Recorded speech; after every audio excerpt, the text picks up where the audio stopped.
luar biasa. Makanya tasamu, ini dengerin ibu ya.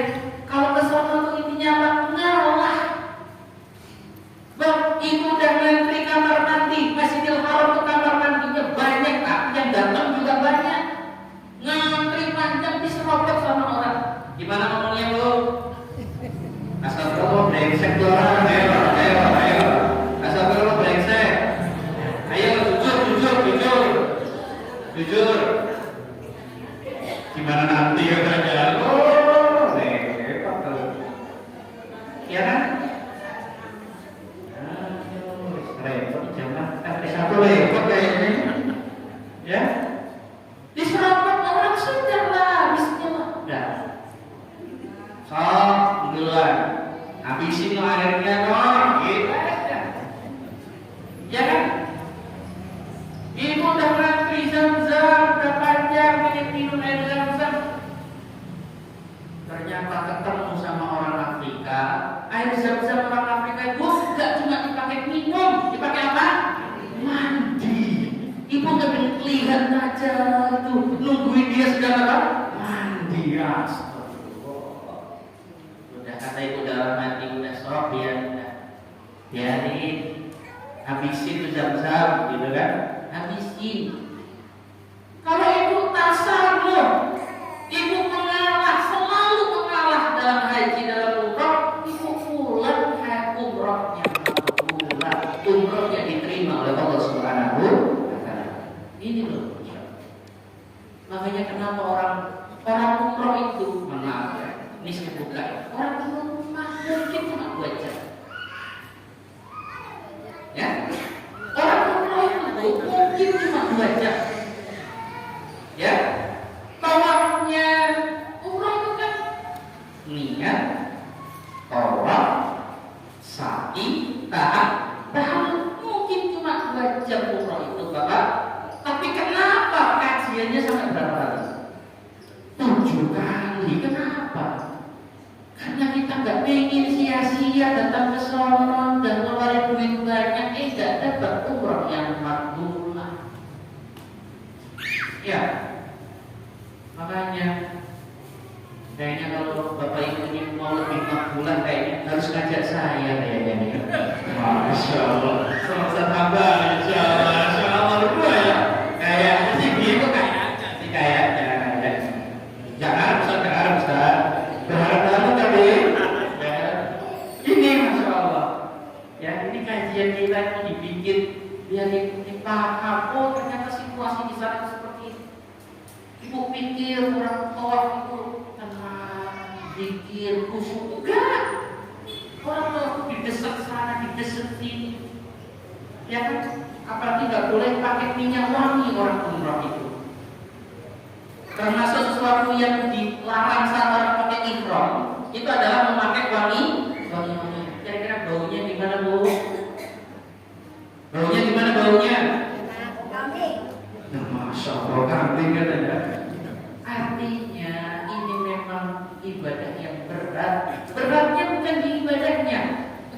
Beratnya adalah bagaimana ketakwaan itu, tarbiyah itu, pendidikan umroh itu masuk ke dalam pribadi kita, baik ketika kita umroh ataupun setelah kita pulang dari umroh.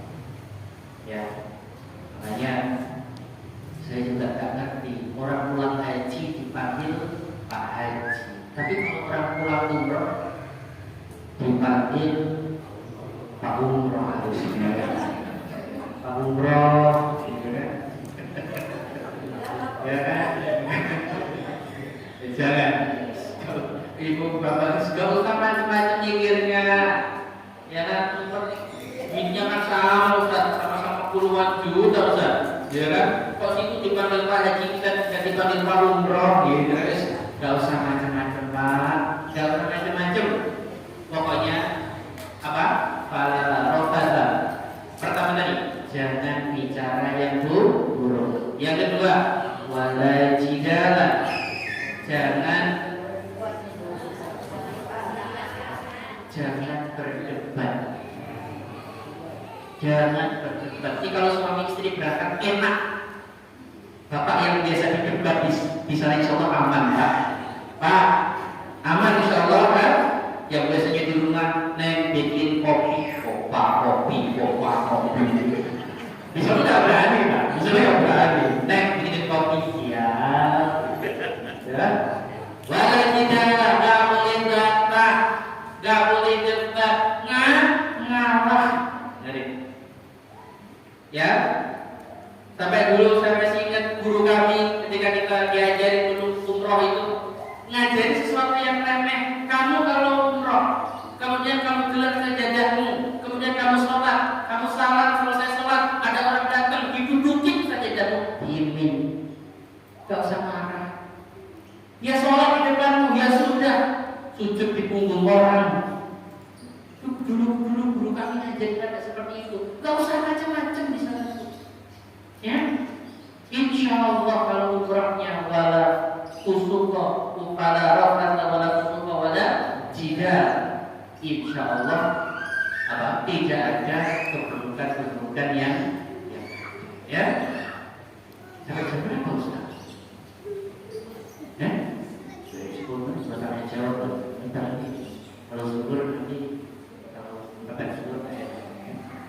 Baik, mungkin itu ya yang bisa saya sampaikan. Nanti kita isi dengan tanya jawab karena saya yakin muncul banyak pertanyaan. Ya, apalagi yang sudah mau berangkat, ini ada banyak pertanyaan tentang umroh. Insya Allah nanti kalau saya bisa jawab, ya saya jawab. Kalau nggak bisa jawab, saya tambahin yang jawab Insya Allah ya. Jadi intinya adalah bekal itu ada berapa? Nah ini saya tidak senang ngaji kayak gini nih. Bekal itu ada berapa? 2. Bekal yang pertama adalah bekal yang memudahkan kita untuk umroh. Contohnya apa? Bulus. Makin bulus. Mampus. 2, apa 2? Obat-obatan. Ini contoh saja ya. 3 udah. Rinso tadi jam rinso tadi kan ada rinso ya rinso.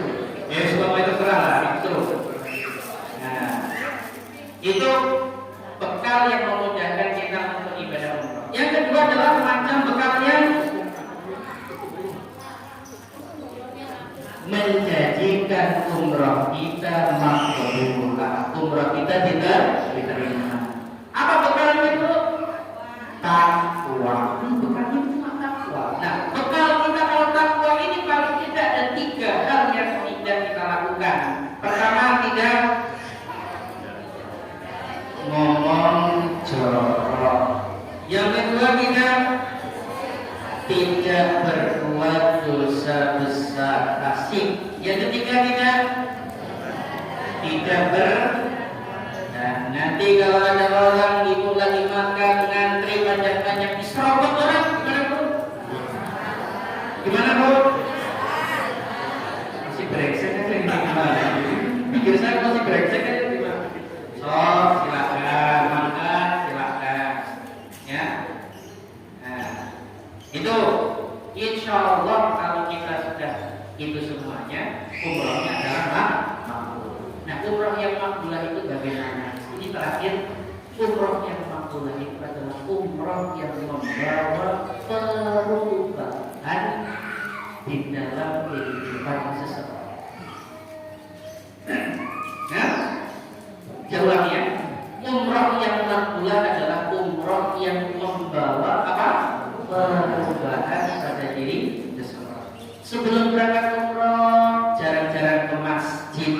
Setelah berangkat umroh, nggak berani ke masjid. Waduh, Masya Allah. Ini pulang umroh, monggo silakan jadi imam, gitu ya? Enggak. Harus ada perubahan. Yang satu tadi perubahan dalam ibadah, yang kedua perubahan dalam ekonomi. Ustaz kok ngomongin ekonomi benar? Kata Rasulullah SAW, tabi'ul hajja wal umrah. Kalau lakukanlah haji dan umrah, fa innahuma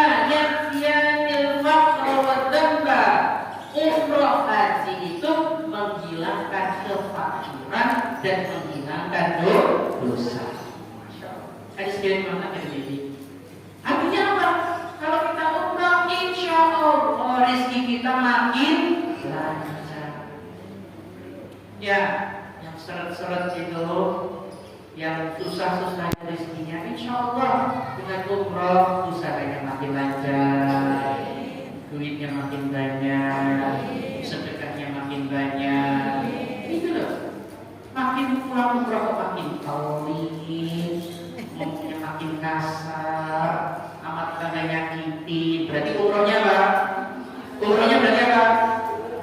Maksud katanya tidak membawa perubahan. Dikhawatirkan umrohnya tidak diterima oleh Allah Subhanahu. Baik, semoga ada manfaat yang saya sampaikan ini. Semoga, mohon maaf ya kalau agak kasar ngomongnya, biasa orang Jawa Timur ya. Kalau Ustaz beliau ini sama saya udah gak sakit hati. Jadi orang Tuban ngomongnya kayak gitu biasa, biarin aja gitu ya. Mohon maaf ketika ada berkata yang kurang berkenan ya di Bapak Ibu semuanya. Assalamualaikum warahmatullahi wabarakatuh. Waalaikumsalam warahmatullahi wabarakatuh. Terima kasih Bapak Bima.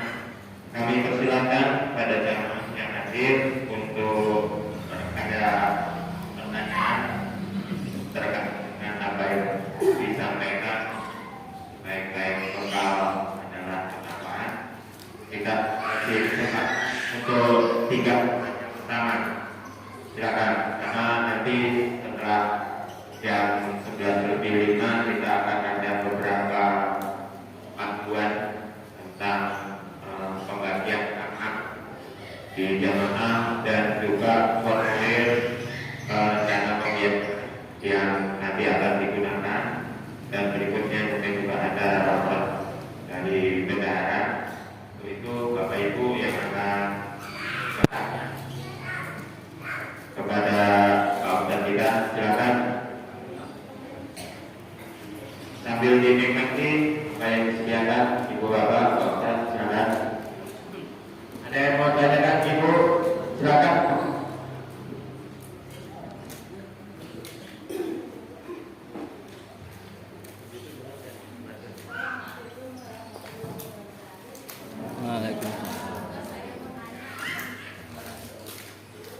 Assalamualaikum warahmatullahi wabarakatuh. Saya Ibu Syafa'atul dibantu Ibu Atul dari RP19. Yang saya tanyakan, nanti kalau kita satu kamar sama ibu, apakah di kamar itu kita boleh ya apa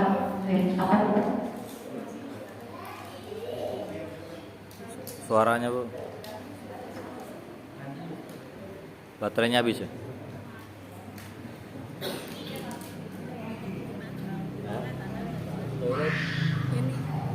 Yang perempuan kurang tahu tadi gitu.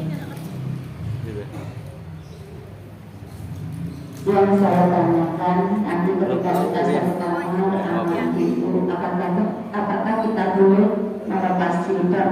Berarti aurat kita rambut khususnya kelihatan, apakah itu boleh atau enggak? Mohon penjelasannya. Terima kasih. Assalamualaikum warahmatullahi wabarakatuh. Atau sekalian Bapak Ibu semua yang ditanyakan lagi.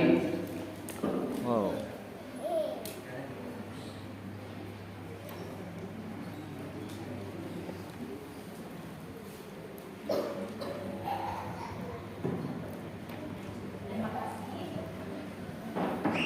Terima kasih. Assalamualaikum warahmatullahi wabarakatuh. Alhamdulillah ya, sangat menarik pembahasan Pak Ustadz pada hari ini. Namun ada beberapa yang mau saya tanyakan Pak Ustadz. Tadi pada pembahasan yang mengenai bahwa umroh kita semoga umroh mabrur, tadi Ustadz menguraikan bahwa ada 3 syarat ya Ustadz ya. Yang pertama, kita tidak boleh berbicara jorok. Yang kedua tidak boleh berbuat dosa. Yang ketiga tidak boleh jidal. Yang ingin saya tanyakan Ustadz, apakah benar kalau memang kita di sini ada yang suka berantem atau bagaimana akan membawa ke sana gitu Ustadz? Kemudian yang kedua, supaya kita mabrur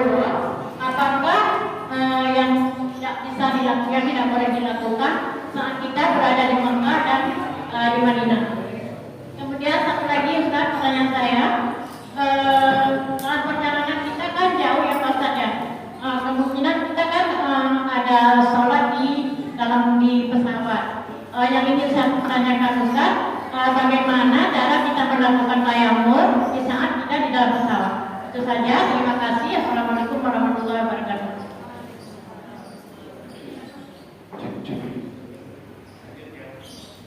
Ada ibu-ibu atau bapak-bapak satu pertanyaan. Silakan Pak Mahmud.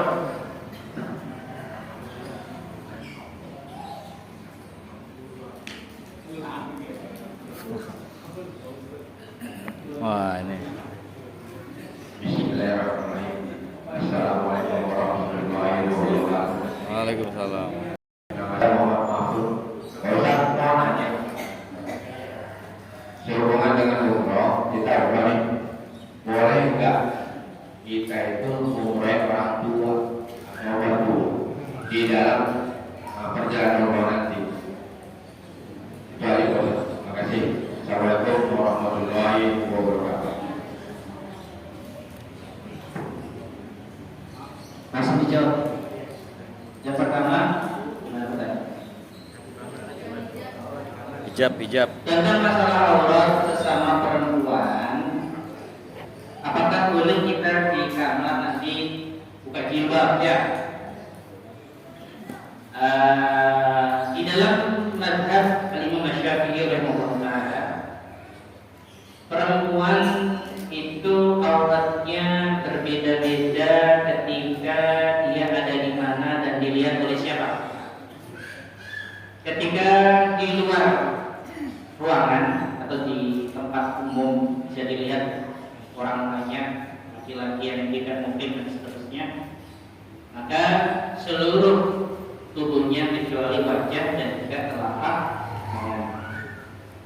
Tetapi ketika sesama perempuan, maaf, dalam adab Syafi'i, Al-Imam Syafi'i rahimahullah menjelaskan adalah ma baina surrati war rukbah, antara pusar dan lutut.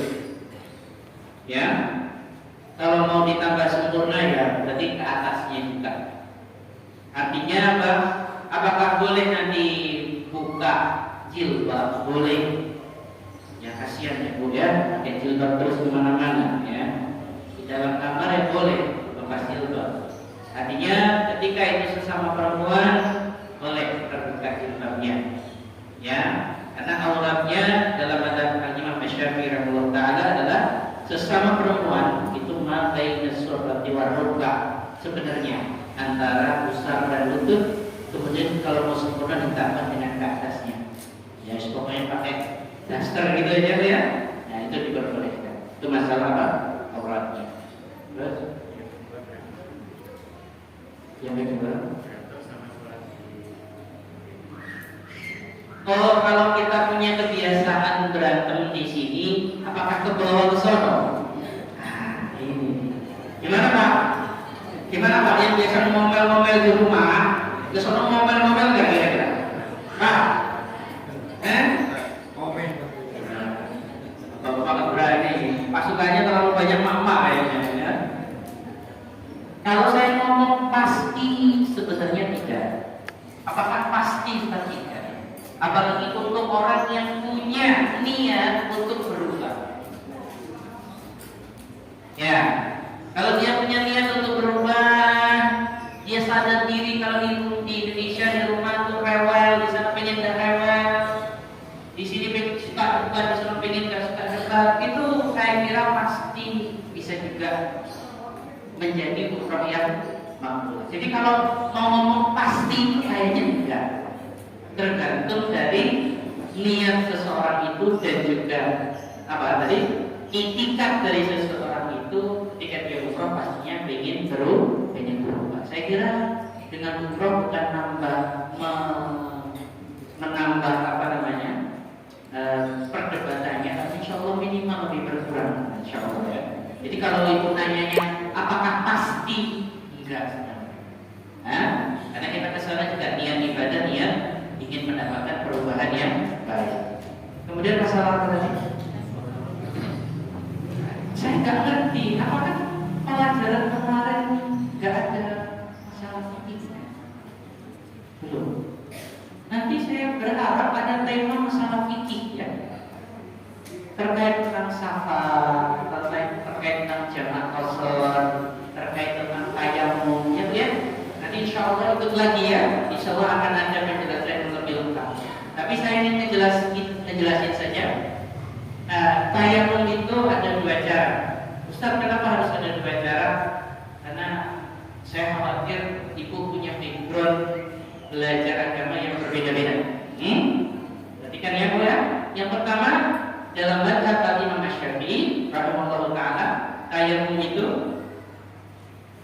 dilihat, kalau nggak dilihat nggak paham. Dibuka ininya ya.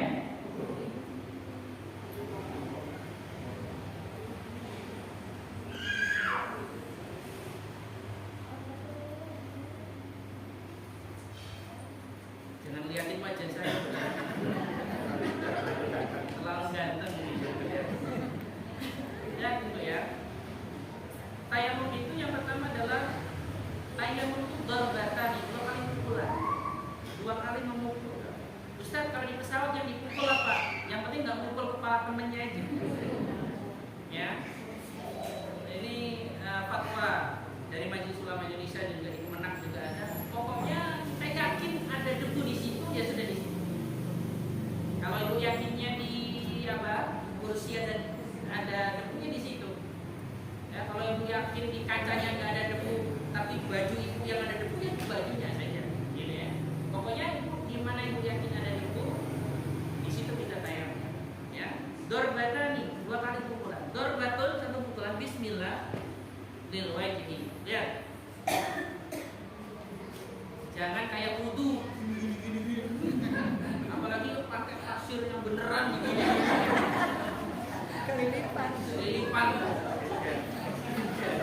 Nah, cukup dorbatun lil wajhi. Ya. Tuh. Ini aja udah cukup. Yang kedua adalah wa dorbatun, memukul lagi untuk kedua tangan. Gimana untuk kedua tangan? Perhatikan ya. Tangan kanan dulu yang kita usap.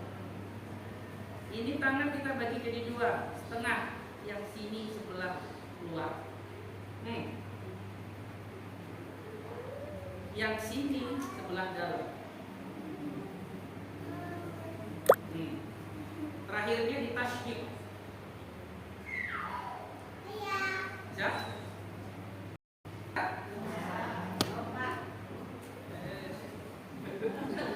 Harus undang lagi nih kalau bisa. Bisa ya?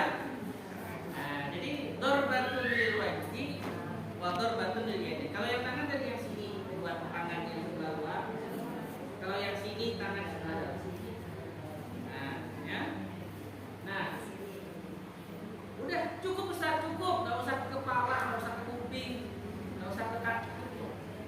Cara yang kedua adalah tayamum itu yang tadi, itu cara yang pertama dalam madzhab Syafi'i, yang keduanya dalam madzhab yang lain atau Ahmad. Dorbatun, 1 kali pukulan lil wajhi wal yadaini, untuk muka dan langsung ke tangan. Tangannya tidak sampai ke siku, tapi cukup sampai pergelangan. Nah, cara yang kedua. Boleh seperti itu Ustaz? Boleh. Madzhab Ahmad dan juga beberapa madzhab yang lain. Tapi kalau Imam Syafi'i mengkiaskan dengan wudu, makanya ilal mirfaqaini, sampai ke sebelah siku dalam madzhab Syafi'i. Tapi kalau dalam madzhab Ahmad tidak. Tangan yang namanya tangan tidak utliqal ya, ketika dinamakan tangan itu dalam madzhab Ahmad ya cuma sampai pergelangan. Tapi satu pukulan saja dalam madzhab Ahmad. Tapi kalau Syafi'i 2 kali. Jelas? Udah lihatnya udah.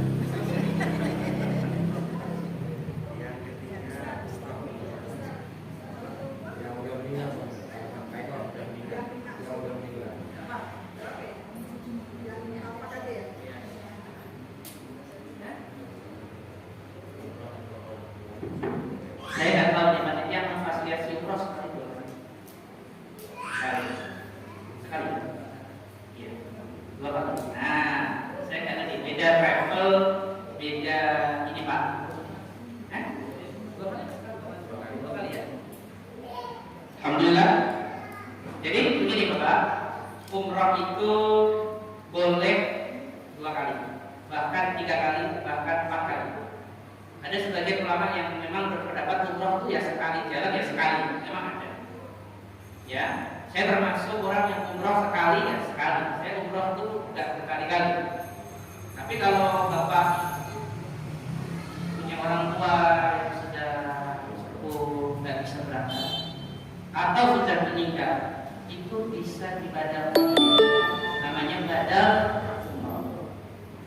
Ya, syaratnya orang yang Bapak badalkan itu sudah meninggal atau masih hidup tapi tidak punya kemampuan untuk berangkat, mungkin usianya sudah tua, ya. Makanya bagaimana cara nanti pada umrah, nanti akan ada penjelasannya, ya. Di umrah yang pertama kita lihat untuk diri kita, selesai tahallul, umrah ibadahnya selesai, istirahat di hotel, biasanya besok berangkat lagi ngambil mikot di Masjid Aisyah, ya. Niatnya adalah labbaik Allahumma umratan an, aku mendatangi ya Allah niat umrah untuk Ustaz nggak bisa bahasa Arab, aku niat umrah untuk bapakku, gitu aja.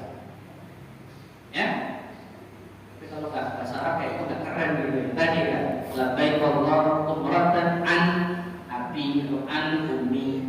Jadi apakah boleh Ustaz? Boleh. Ya, bahkan ada riwayat khusus tentang itu.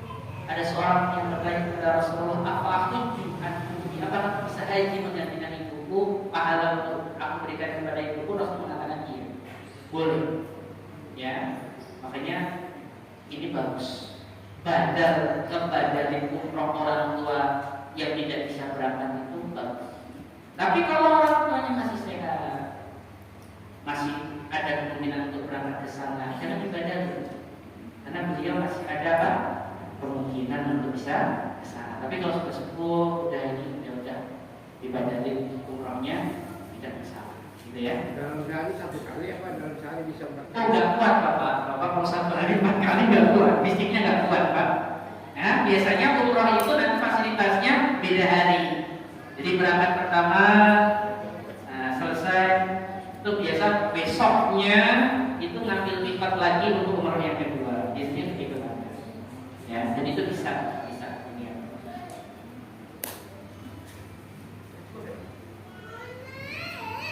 Terima kasih Pak Ustaz atas penjelasannya. Barangkali kasih kesempatan satu pertanyaan. Ya, oke. Silakan. Wah, ini orang dalam. Berat. Izin Pak Ustaz. Berat nih. Dalam umroh ada untuk laki-laki memotong sedikit rambut. Ya ini saya tanya, apakah itu termasuk rukun? Kalau memang itu rukun, bagaimana hukumnya orang tak punya rambut? Apakah bisa diganti dengan rambut yang lain? Yang kedua, juga yang memotong rambut itu adalah orang yang pernah berhaji. Nah, saya menemukan yang dekat teman saya, padahal dia yang baru berhaji. Saya khawatir kalau dia yang potong habis saya. Karena dari jauh sudah diancam, awas nanti menulisan. Nah ini pertanyaannya yang pertama. Yang kedua Pak Ustaz, saya juga pernah ikut kajian di pengajian yang lain. Mudah-mudahan jamaah karena panitia jarang-jarang berpendapat, silakan bertanya pada guru yang ada. Pernah disampaikan bahwa kita kalau selfie atau foto itu tidak bisa membelakangi Ka'bah. Artinya kita begini karena foto Ka'bah, karena kiblatnya Ka'bah. Apakah itu benar menurut Pak Ustaz? Itu saja dua pertanyaan. Terima kasih sebelumnya. Assalamualaikum warahmatullahi wabarakatuh. Yang pertama masalah tahallul ya, memotong rambut. Gimana kalau tak punya rambut? Apakah bisa diganti dengan rambut yang lain? Gak bisa. Kalau nggak punya rambut gimana ya Ustaz?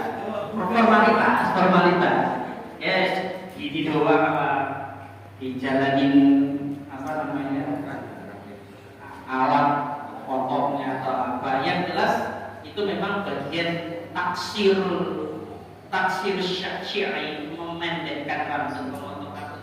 Itu memang bagian dari tahallul ya, dari sebuah rukun dari umroh. Makanya sebisa mungkin ya tadi kalau nggak punya rambut ya formalitas ya, paling aman seperti itu kita ngomongin yang paling aman ya, formalitasnya seperti itu. Jangan diganti dengan rambut yang lain Pak, mohon maaf ya. Bahaya kalau diganti dengan rambut yang lain ya. Iya makanya ya benar-benar jelas ini masalah selfie ya. Ini mama kalau nggak boleh ini protes sama saya Pak ini. Yang itu hukumnya Pak Ustaz, masalah Yang potong rambut ya bisa orang lain, bisa kita yang sudah lebih tepatnya itu saling memotong saja. Itu yang paling enak. Saling memotong. Jadi yang sudah selesai tahap memotong, yang belum nanti memotong yang sudah kita saling memotong. Ya. Enggak. Repot kalau itu sudah. Memang tukang cukur di sana yang motong-motongin kepala itu udah haji, saya juga nggak yakin juga. Enggak. Mantap pertanyaannya. Ya, gimana saya pikir membelakangi Ka'bah ini? Oh jauh.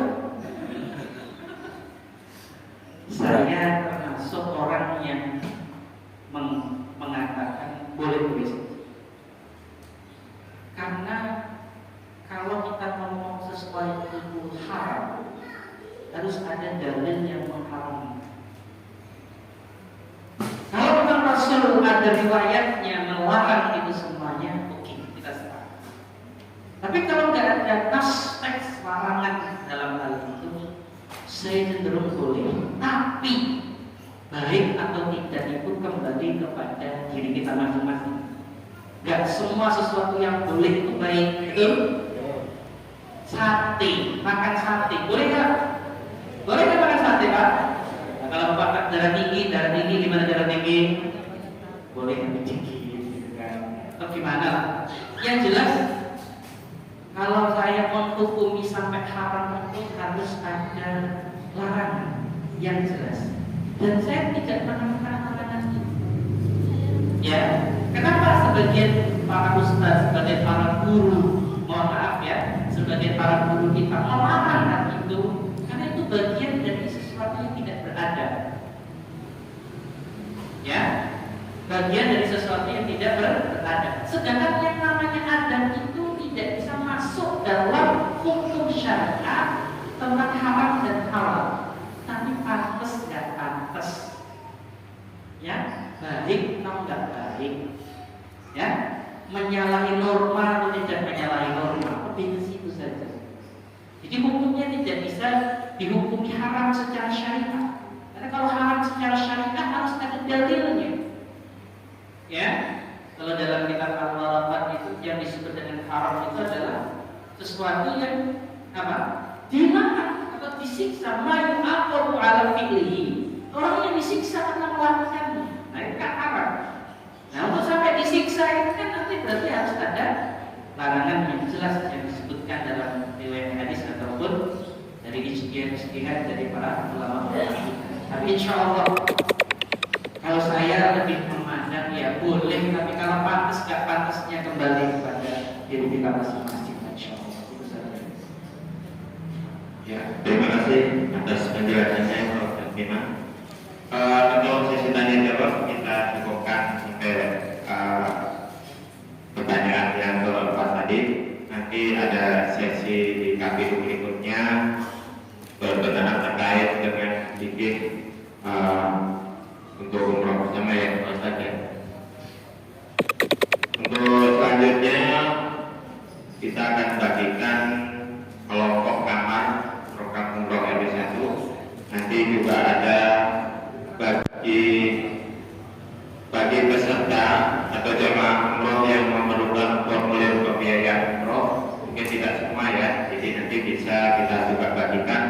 Tapi bagi yang sudah melunasi mungkin tidak membutuhkan formulir pembiayaan umroh. Yang pertama yaitu kelompok untuk kamar. Izin Pak Krisna untuk dibagikan dulu.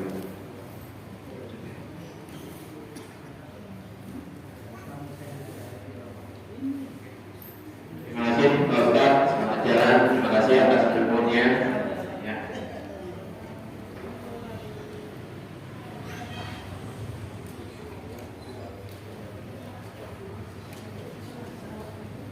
Ya. Pak, mari Pak.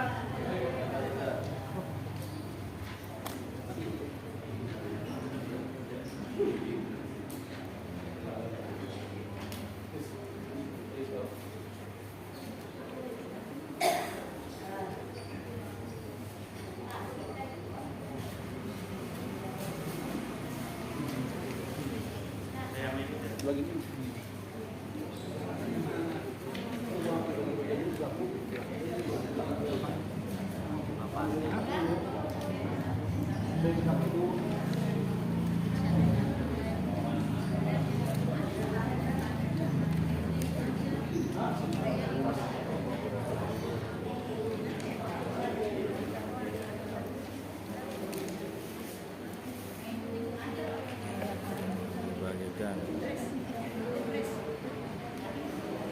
Ya, Mbak Im.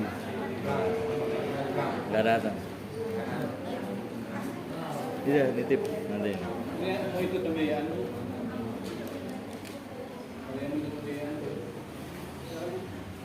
Ibu Bapak jemaah umroh yang kami hormati, untuk formulir lembaga pembiayaan kita menggunakan lembaga pembiayaan dari Amitra yang sudah bekerja sama dengan Biro Travel. Bagi yang menggunakan silakan diisi formulir dan skema pembiayaannya di tarifnya. Tapi bagi yang tidak menggunakan untuk dibagikan kepada yang lain karena tidak semua mengajukan. Nanti jika formulirnya bisa diperbanyak lagi.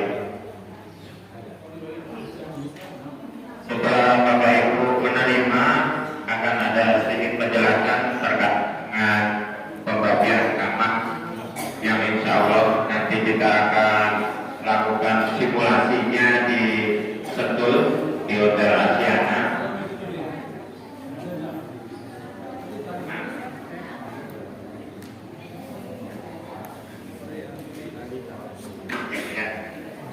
Ya, untuk pembagian nanti kita akan simulasikan di tanggal 6 dan 7 di Hotel Asiana Bogor. Bapak Ibu boleh menyampaikan seperti juga yang disampaikan Pak Ustadz Bima tadi, agar kita sudah bagikan kamar sedemikian rupa, tapi boleh Bapak Ibu untuk menanyakan kepada kami. Silakan Pak Ketua untuk menjelaskan tentang pembagian kamar. Ya, baik, bismillah. Tapi bismillah, Allah SWT di kata itu ada kelompokan kamar ya, yang coba kita rancang berdasarkan kedekatan wilayah, kedekatan tempat tinggal, dan juga kedekatan personal. Dan juga ini pernah kita sampaikan kemarin di grup info umroh, kita meminta masukan dari Bapak Ibu yang mungkin punya permintaan khusus terkait dengan kamar. Nah, ini akhirnya kita buatlah seperti ini. Kita sudah mendapatkan sekitar 24 kelompok. Ada yang berdua, karena memang request saya berdua. Ada yang bertiga juga, dan sisanya sebagaimana normal terlepas. Ya, jadi kira-kira seperti ini ya Bapak Ibu yang melakukan kamarnya. Ini masih bersifat, ini masih fleksibel, artinya nanti ke depan jika ada masukan-masukan silakan diinformasikan ke panitia, ya, supaya nanti kita bisa atur lagi. Tapi pada dasarnya kita sudah membuat yang dasar seperti ini dulu. Ya, nanti ada masukan silakan menghubungi panitia secara kepada Bu Rina, kepada ibu ibunya dijamin Bu Rinanya. Untuk bapak-bapak bisa menghubungi saya terkait dengan pengelolaan kamar ini. Ya, dapat nanti ada berubah jadi 3 kamar bertiga atau kamar berdua. Ada yang bertanya silakan Pak Kakak.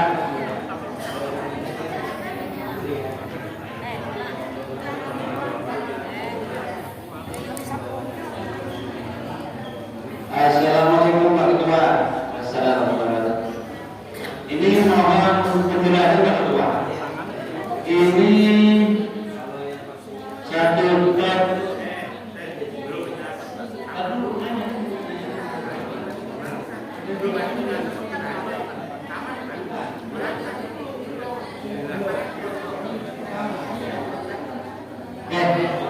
Pertama ada yang menanyakan. Tapi habis nanti kita membahas terkait pembiayaan dan juga penetapan eksklusif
pembiayaan ya? Bagi Bapak Ibu yang Keuangan. Oh, tadi membutuhkan pembiayaan bisa mengisi dan mengembalikan kepada kami panitia, bisa melalui Pak Dada, Pak Eko, Pak Ketua, Bapak Niki, Bapak Eksen, maupun Ibu Dina. Ya, untuk formulir pembiayaan akan dipelajari. Jika membutuhkan segera dilengkapi persyaratannya dan diserahkan kepada panitia, bisa di kantor RW di jam kerja. Segera dari pihak selaku lembaga pembiayaan lakukan verifikasi dan survei ke rumah ibu dan bapak. Dari saya ke lembaga pembiayaan berikutnya, Bu Dina, izin Bu Dina. Sedikit Bapak Ibu, kita di pengelompokan kamar ada yang belum lengkap. Itu nanti akan kita lengkapi berjalan dengan bertambahnya peserta umroh. Ya, terutama di kelompok nomor 23 ya, kurang 2 orang. Oke.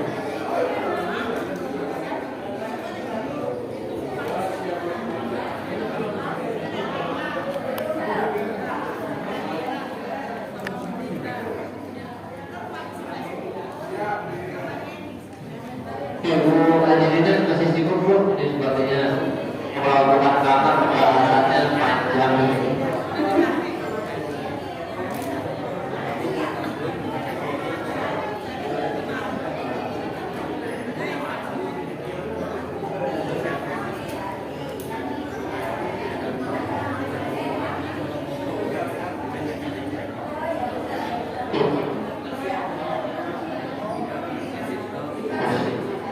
Mohon perhatian Bapak, Ibu, mohon perhatian sebentar. Mohon mungkin ada kabar tidak ada syarat sakit paspor yang terselip ke Ibu atas nama Bapak Omar Sudia. Kalau ada mohon info ke saya ya, karena bagian paspor kemarin beliau terselip mungkin ada. Bapak Omar Sudia paspor terselip apa kalau Bapak terima kasih.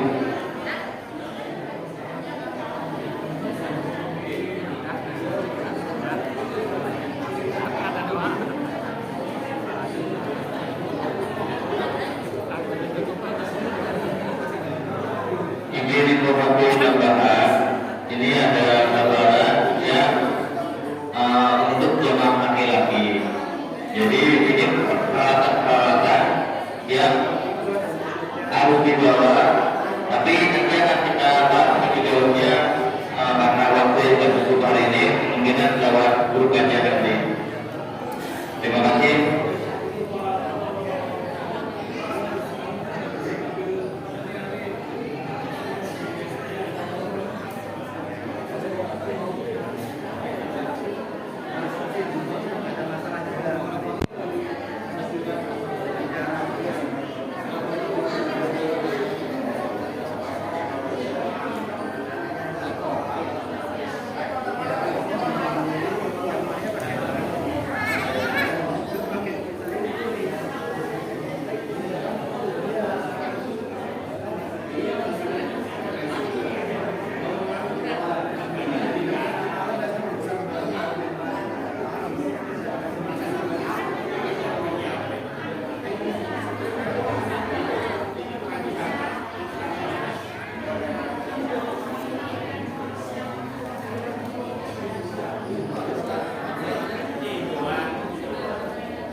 dengan Bu Angelina.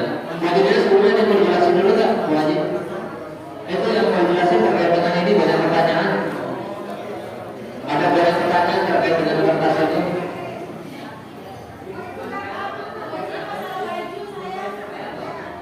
Ayo tak.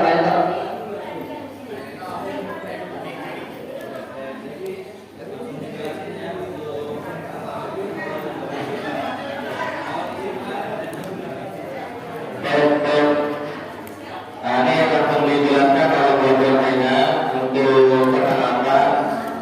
Silakan bocornya kalau berjumpa tidak silakan.